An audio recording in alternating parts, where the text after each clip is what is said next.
Jumlah personil pembinaan masyarakat atau Binmas Mapolsek Krung Raya, Kecamatan Masjid Raya, Aceh Besar. Ramainya pengunjung yang memadati kawasan wisata membuat mereka bersama dengan pengelola rutin untuk menggelar patroli guna mengantisipasi kecelakaan laut. Salah satunya adalah pengunjung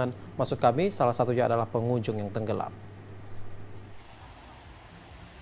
Beginilah aksi Umar dan Jabal Azmi, personil pembina masyarakat Markas Kepolisian Sektor Krung Raya, Kecamatan Masjid Raya, Aceh Besar, Minggu pagi.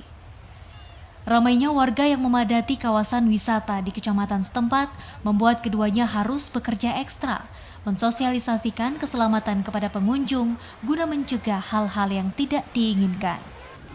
Tidak hanya mengimbau pengunjung agar tidak mandi hingga jauh ke tengah, dibantu pengelola pantai, kedua personil Babin Kantipmas ini juga mengingatkan para orang tua agar mengawasi anak-anak mereka. Pengawasan orang tua dinilai menjadi faktor efektif mencegah terjadinya kecelakaan laut atau korban tenggelam. Azhar, salah seorang pengelola lokasi wisata, mengatakan selain berpatroli, sosialisasi tentang lokasi berbahaya merupakan pesan yang terus disampaikan ke pengunjung guna mencegah hal-hal yang tidak diinginkan. Tidak hanya itu, kegiatan yang rutin dilakukan setiap momen hari libur ini juga mencegah tindakan kriminal di lokasi wisata.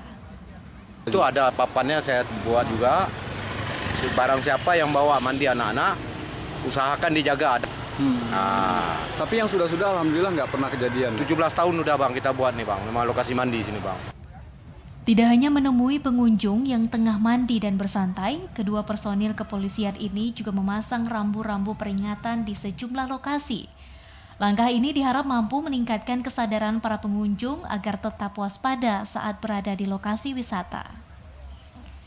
Untuk diketahui, Kecamatan Masjid Raya di Kabupaten Aceh Besar menjadi lokasi yang ramai dikunjungi warga dari sejumlah kabupaten kota di Aceh saat musim libur.